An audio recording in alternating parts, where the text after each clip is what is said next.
हिंदू धर्म भारत का सर्व प्रमुख धर्म है।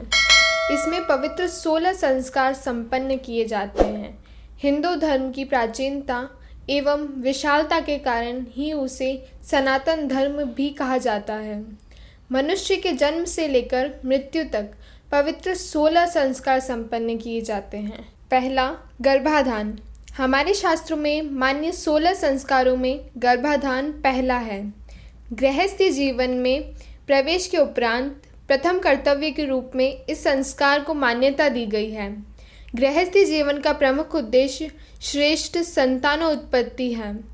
उत्तम संतान की इच्छा रखने वाले माता पिता को गर्भाधान से पूर्व अपने तन और मन की पवित्रता के लिए यह संस्कार करना चाहिए। इस संस्कार में विवाह उपरांत की जाने वाली सभी पूजाएं और क्रियाएं इसी का हिस्सा है। दूसरा, पुंसवन। पुंसवन संस्कार 3 महीने के पश्चात इसलिए आयोजित किया जाता है क्योंकि गर्भ में 3 महीने के पश्चात गर्भस्थ शिशु का मस्तिष्क विकसित होने लगता है। इस समय पुंसवन संस्कार के द्वारा गर्भ में पल रहे शिशु के संस्कारों की नींव रखी जाती है। मान्यता के अनुसार शिशु गर्भ में सीखना शुरू कर देता है। इसका अच्छा उदाहरण अभिमन्यु, जिसने माता के गर्भ में ही चक्रव्यूह की शिक्षा प्राप्त कर ली थी। तीसरा, सीमंतोन्नयन। सीमंतोन्नयन संस्कार गर्भ के चौथे, 6वें और 8वें महीने में किया जाता है। इस समय गर्भ में पल रहा बच्चा सीखने के काबिल हो जाता है। उसमें अच्छे गुण, स्वभाव और कर्म का ज्ञान आए, इसके लिए माँ उसी प्रकार आचार, विचार, रहन सहन और व्यवहार करती है। इस दौरान शांत और प्रसन्नचित्त रहकर माता को अध्ययन करना चाहिए। चौथा, जात कर्म। बालक का जन्म होते ही जात कर्म संस्कार को करने से शिशु के कई प्रकार के दोष दूर होते हैं। इसके अंतर्गत शिशु को शहद और घी चटाया जाता है। साथ ही वैदिक मंत्रों का उच्चारण किया जाता है ताकि बच्चा स्वस्थ और दीर्घायु हो। 5वां संस्कार है नामकरण। जात कर्म के बाद नामकरण संस्कार किया जाता है। जैसा कि इसके नाम से ही विदित है, इसमें बालक का नाम रखा जाता है। शिशु के जन्म के बाद 11वें दिन नामकरण संस्कार किया जाता है। ज्योतिष शास्त्र के अनुसार बच्चे का नाम तय किया जाता है और बहुत से लोग अपने बच्चे का नाम कुछ भी रख देते हैं, जो कि बिल्कुल गलत है। उसकी मानसिकता और उसके भविष्य पर इसका सीधा सीधा असर पड़ता है। इसके बाद आता है निष्क्रमण। निष्क्रमण संस्कार जन्म के चौथे माह में किया जाता है। निष्क्रमण का अर्थ है बाहर निकलना। हमारा शरीर पृथ्वी, जल, अग्नि, वायु और आकाश से बना है, जिन्हें पंचभूत कहा जाता है। इसलिए पिता इन देवताओं से बच्चे के कल्याण की प्रार्थना करते हैं। साथ ही कामना करते हैं कि शिशु दीर्घायु रहे और स्वस्थ रहे। चूड़ा कर्म। सिर के बाल जब प्रथम बार उतारे जाते हैं तब वह चूड़ा कर्म या मुंडन संस्कार कहलाता है। जब शिशु की आयु 1 वर्ष की हो जाती है तब या 3 वर्ष की आयु में या 5वें या 7वें वर्ष की आयु में जब बच्चे के बाल उतारे जाते हैं, इस संस्कार से बच्चे का सिर मजबूत और बुद्धि तेज होती है। साथ ही शिशु के बालों में चिपके कीटाणु नष्ट होते हैं, जिससे शिशु को स्वास्थ्य लाभ प्राप्त होता है। मान्यता है गर्भ से बाहर आने के बाद बालक के सिर पर माता पिता के दिए बाल ही रहते हैं। इन्हें कटवाने से शुद्धि होती है। 7वां संस्कार है अन्नप्राशन। अन्नप्राशन संस्कार बच्चे के दांत निकलने के समय अर्थात 6 से 7 महीने की उम्र में किया जाता है। इस संस्कार के बाद बच्चे को अन्न खिलाने की शुरुआत हो जाती है। प्रारंभ में उत्तम प्रकार से बना अन्न जैसे खीर, खिचड़ी, भात आदि दिया जाता है। कर्णवेध।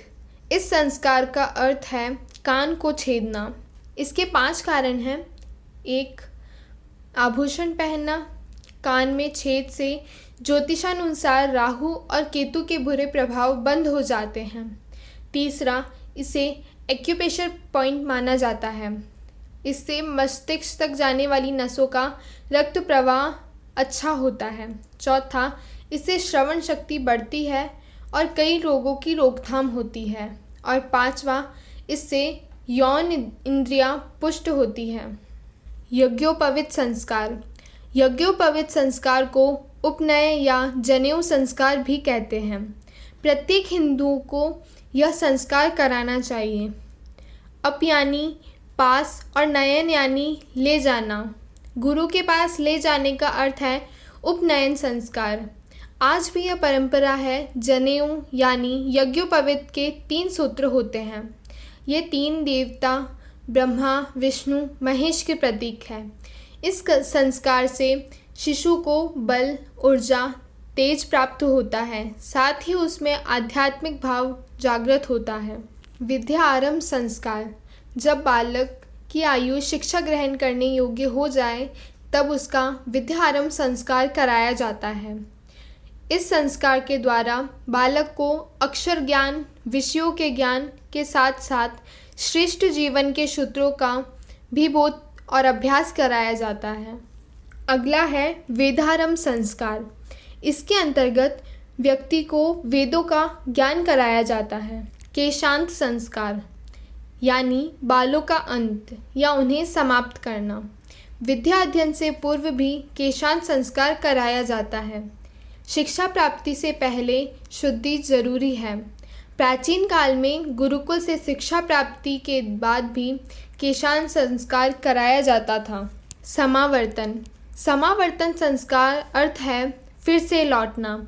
आश्रम या गुरुकुल से शिक्षा प्राप्ति के बाद व्यक्ति को फिर से समाज में आने के लिए यह संस्कार कराया जाता था।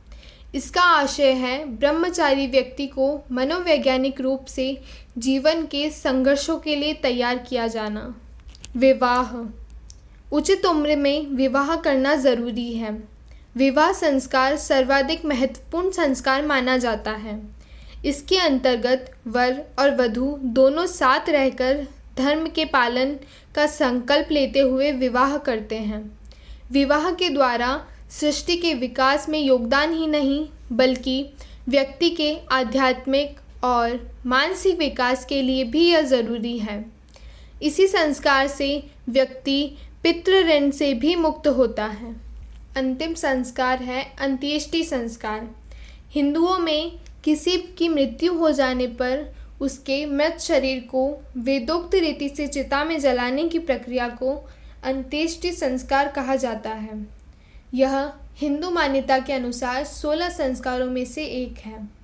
श्राद्ध हिंदू धर्म के अनुसार प्रत्येक शुभ कार्य के प्रारंभ में माता पिता, पूर्वजों को नमस्कार प्रणाम करना हमारा कर्तव्य है। हमारे पूर्वजों की वंश परंपरा के कारण ही हम आज यह जीवन देख रहे हैं, इस जीवन का आनंद प्राप्त कर रहे हैं। इस धर्म में ऋषियों ने वर्ष में एक पक्ष को पितृपक्ष का नाम दिया है, जिस पक्ष में हम अपने पितरेश्वरों का श्राद्ध तर्पण मुक्ति हेतु विशेष क्रिया संपन्न करते हैं। यदि कोई कारण से उनकी आत्मा को मुक्ति प्रदान नहीं होती है तो हम उनकी शांति के लिए विशिष्ट कर्म करते हैं।